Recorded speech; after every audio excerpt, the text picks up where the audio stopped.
السلام علیکم ورحمۃ اللہ وبرکاتہ۔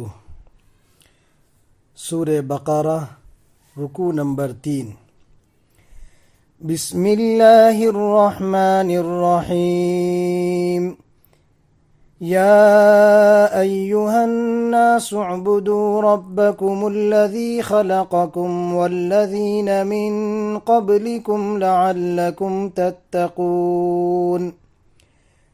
اے لوگو، اپنے اس پروردگار کی عبادت کرو جس نے تمہیں اور ان لوگوں کو پیدا کیا جو تم سے پہلے گزرے ہیں تاکہ تم متقی بن جاؤ۔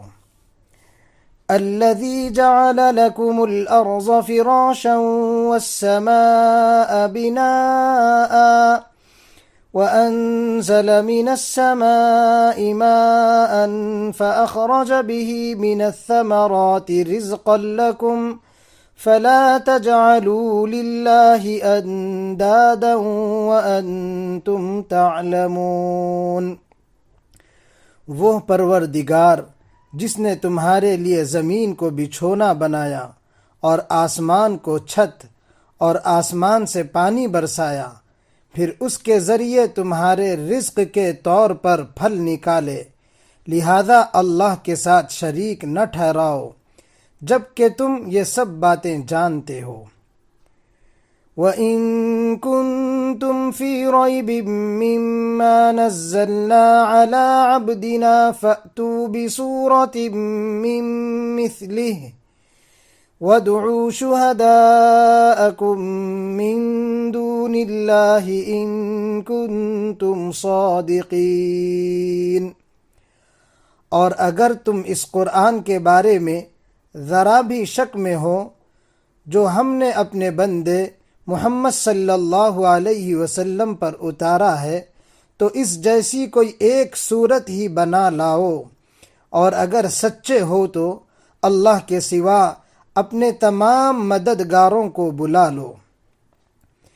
فَإِن لَّمْ تَفْعَلُوا وَلَن تَفْعَلُوا فَاتَّقُوا النَّارَ الَّتِي وَقُودُهَا النَّاسُ وَالْحِجَارَةُ أُعِدَّتْ لِلْكَافِرِينَ۔ پھر بھی اگر تم یہ کام نہ کر سکو، اور یقیناً کبھی نہیں کر سکو گے، تو ڈرو اس آگ سے جس کا ایندھن انسان اور پتھر ہوں گے، وہ کافروں کے لیے تیار کی گئی ہے۔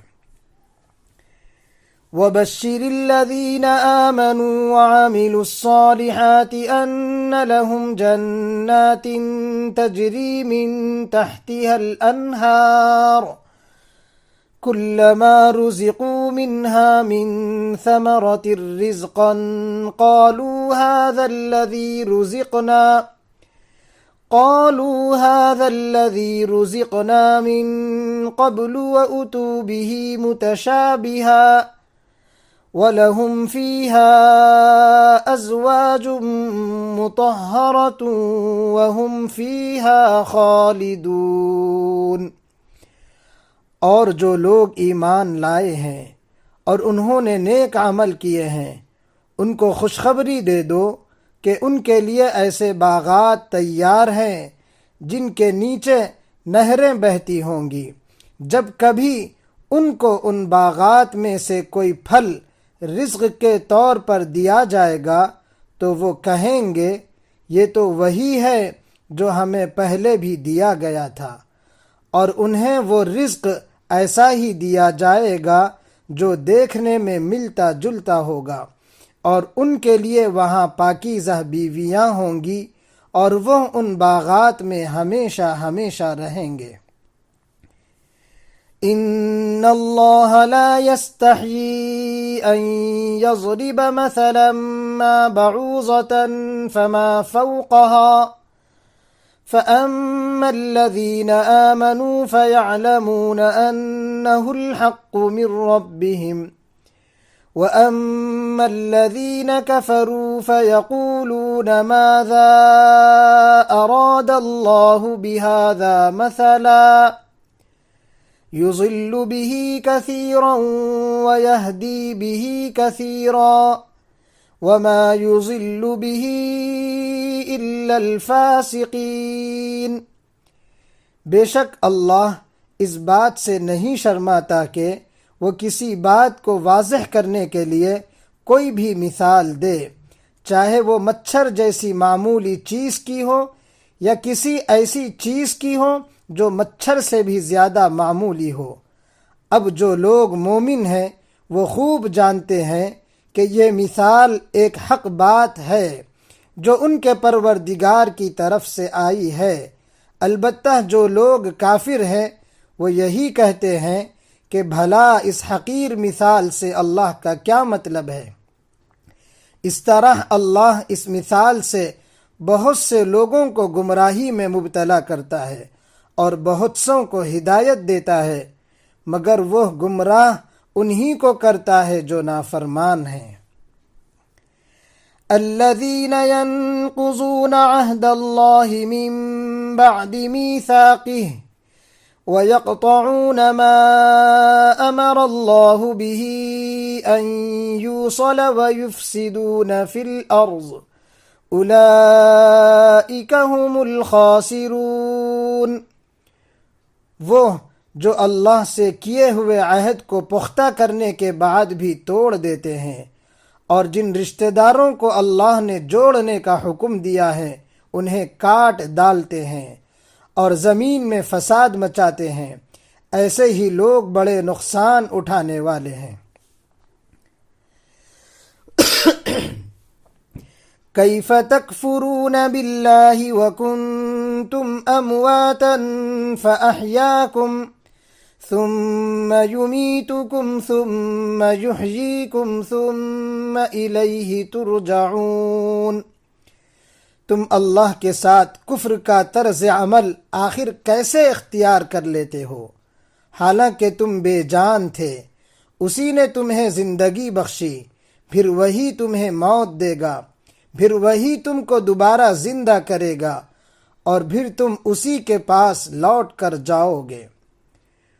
هو الذی خلق لکم ما فی الارض جمیعا ثم استوى إلى السماء فسواهن 7 سماوات وهو بكل شيء عليم۔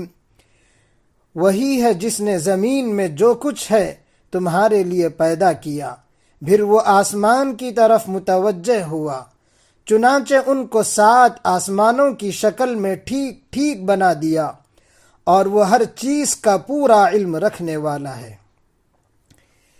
یہ سورہ بقرہ کا 3 رکوع مکمل ہوا ہے۔ اب مختصراً اس کا خلاصہ پیش کیا جاتا ہے۔ یا ایہا الناس اعبدوا ربکم الذی خلقکم والذین من قبلکم لعلکم تتقون۔ اس رکوع میں تمام انسانوں کو مخاطب کر کے توحید کی دعوت دی گئی ہے اور یہ بتایا گیا ہے کہ عبادت و اطاعت صرف اللہ کی ہونی چاہیے، اور اس کے لیے بطور دلیل کہا گیا ہے کہ جس خدا نے تمہاری پرورش اور بقا کے لیے زمین و آسمان، بارش اور پھل وغیرہ جیسے عظیم الشان سامان اور انعامات عطا فرمائے ہیں وہ ایک ہی ہیں، اس کا کوئی مد مقابل اور شریک نہیں ہے، لہذا اسی کی اطاعت کرو۔ اور اطاعت کا مطالبہ اس بات کو لازم ہے کہ انسانوں کو احکام الہی معلوم ہونا چاہیے، اس لیے بتایا کہ انہی احکام الہی پر یہ قرآن کریم مشتمل ہے جو اللہ تعالیٰ نے نازل فرمایا ہے، اور اس کے کلام الہی ہونے میں شبہ کرنے والوں کو للکارا گیا ہے، اور قرآن کریم کی صورتوں جیسی کوئی ایک صورت بنا لاؤ اور اس کام میں اللہ کے سوا جن کو تم مددگار سمجھتے ہو ان کی مدد لے لو، پھر اگر کوئی یہ کام نہ کر سکے اور قیامت تک ہرگز نہیں کر سکتا تو قرآن کو جھٹلا کر جہنم کے مستحق نہ بنو۔ پھر ان لوگوں کو جنت کی بشارت دی ہے جو ایمان لائے اور اچھے عمل کرتے رہے اور اچھے عمل کرتے کرتے اس دنیا سے رخصت ہوئے۔ اس کے بعد اللہ تعالیٰ نے بعض کافروں کا تذکرہ کیا ہے، کیونکہ بعض کافروں نے قرآن کریم پر یہ اعتراض کیا تھا کہ اس میں کچھ مثالیں مکھی، مچھر، مکڑی وغیرہ کی دی گئی ہے۔ اگر یہ واقعی خدا کا کلام ہوتا تو اس میں ایسی حقیر چیزوں کا ذکر نہ ہوتا۔ ظاہر ہے کہ یہ اعتراض بڑا بے تکا اور بے ڈھنگا اعتراض تھا، کیونکہ مثال ہمیشہ مضمون کے مناسبت سے دی جاتی ہے، یعنی اگر کسی حقیر و ذلیل چیز کی مثال دینی ہوتی تو ایسی ہی کسی چیز سے مثال دی جاتی جو حقیر و ذلیل ہو۔ لیکن جنہوں نے کفر کی قسم کھا رکھی ہے انہیں تو ہر بات پر اور ہر حالت میں اعتراض کرنا ہوتا ہے، اس لیے وہ ایسی بے تکی باتیں اور بے تکے اعتراضات کرتے ہیں۔ پھر اس کے بعد آخر میں اللہ نے فرمایا، انسانوں کو توجہ دلائی اور بتلایا کہ وہ کائنات کی جتنی چیزوں سے فائدہ اٹھاتے ہیں سب اللہ کی عطا فرمائی ہوئی ہے، ان میں سے ہر چیز اس کی توحید کی گواہی دے رہی ہے، اس کے باوجود اس کے ساتھ کفر کا رویہ اختیار کرنا کتنی بڑی ناشکری کی بات ہے۔ لہذا اے انسانوں، تم کو چاہیے کہ اپنے پروردگار کے اوپر ایمان لاؤ اور اسی کی اطاعت و فرمانبرداری کرو۔ یہیں پر اس رکوع کا خلاصہ پورا ہوتا ہے۔ اللہ پاک ہم سب کو قرآن کریم سمجھنے اور اس پر عمل کرنے کی توفیق نصیب فرمائے، آمین۔